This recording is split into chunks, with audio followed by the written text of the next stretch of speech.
What up everyone, and welcome. Today we'll take a quick glance at what's happening on the internet.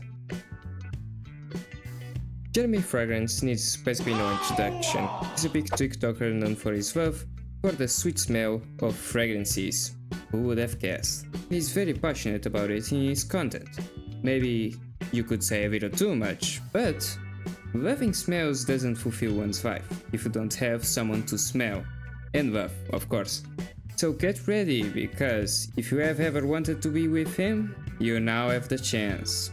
You see, the odd thing about this situation is that he could find someone that he likes on the street or use a dating app like a normal person, but instead, Mr. Fragrancy here opened an inquiry for a woman to fill and send to his email, girlfriend@jeremyfragrance.com.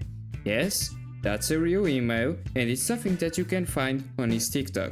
So I'm looking for a girlfriend. You must be Christian and you must be under 32.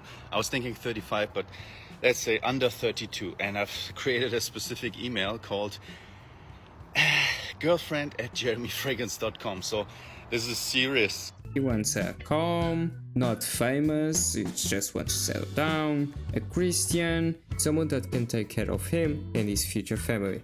Are focused on family, and the girls are so feminine and sexy but super strong, and support the man as a backbone, because I learned in a book that the huge guys, in the terms of popularity, let's say, like Napoleon or Henry Ford, they didn't have the so-called Playboy model woman as a wife. They had the good normal woman in the background, and I said, oh good, I don't have to have a social media Playboy TikTok girl as a girlfriend. With a girl or with my wife in the future, I don't want to talk about TikTok, and I also don't want her to be a New York City CEO power woman. I don't like that. I'm already this type of guy. And it seems that there are a lot of women interested in this, so around 4,000 emails were sent, although I'd say at least 500 of those are just trolls. So I suppose you must have a whole operation to figure out who's real and who's not, because there's a whole process in which the person that sends the email has to send a video of them saying something and moving and talking to the camera to prove that they're real, of course, and not just a random person in the basement with access to a phone. But I really find this kind of weird. You know, it's a weird way to find love, but I guess there are people who marry at first sight, so there are now leaks of some of the exchanges that Jeremy has with some of the women that provide, and we can see that he sometimes sounds a little bit creepy and weird. You're so flirty, just seeing your text makes me, if I can say so, erected. This could be just because Jeremy is very honest and has no filter on what he's saying because he's a little bit eccentric, or it could be just him being weird. Nonetheless, there's people who approve of his brutal honesty and some who don't. Now, let's get to the next topic. For the most part, this movie kinda looks bad.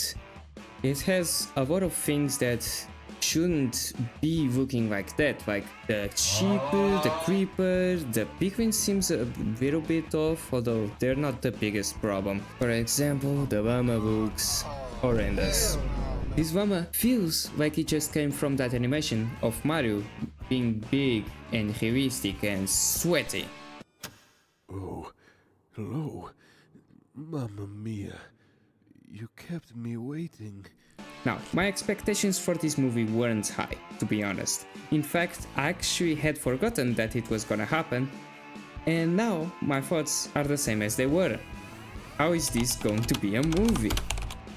The difference between then and now is that I don't know now because it's bad looking. I mean, the kids will love to see it because it's a Minecraft movie, and I will watch the Minecraft movie because, once again, if you didn't capture that, it's a Minecraft. Okay, that's a little bit of an exaggeration because there are shots that are really beautiful, like this one and this one, but for the most part, it doesn't look good. it feels like something is out of place. Maybe it's the characters, maybe it's the art style, but something is definitely odd. But there is one thing that I don't agree with the other people, you know, and that is Jack Black. I actually can see the resemblance between Jack and Steve. A lot of people think that it doesn't make sense and they're only using Jack Black because it's very common nowadays to use Jack Black in a kids movie, but I can actually see the resemblance, you know. My problem with this actor playing as Steve is that his voice doesn't sound anything as I would imagine little blue-shirted men would sound like. Who are you? I'm Steve. But I guess we never heard the voice of Steve, so how could we know? Maybe it's the perfect match. Anyways, let's get to the next topic. Concord is a game, or at least was a game, developed by Firewalk Studios and published by Sony Interactive. It was a first-person team hero shooter like Overwatch 2, but instead of being free, it was $40. And as everyone expected, it was a gigantic failure. It felt bland, cheap, and generic, and so it shut down at the time of this recording, September 6, with under 25,000 sales across PS5 and PC, so it makes a lot of sense that this happened. But it's still a shame, because now big companies will see this and go back to the safe haven of milking IPs until they can't and remaking the same game over and over again with more microtransactions. It's sad, but it simply isn't worth it to make a new game and risk losing tons of millions of dollars to make a game that may just shut down the entire company if it fails.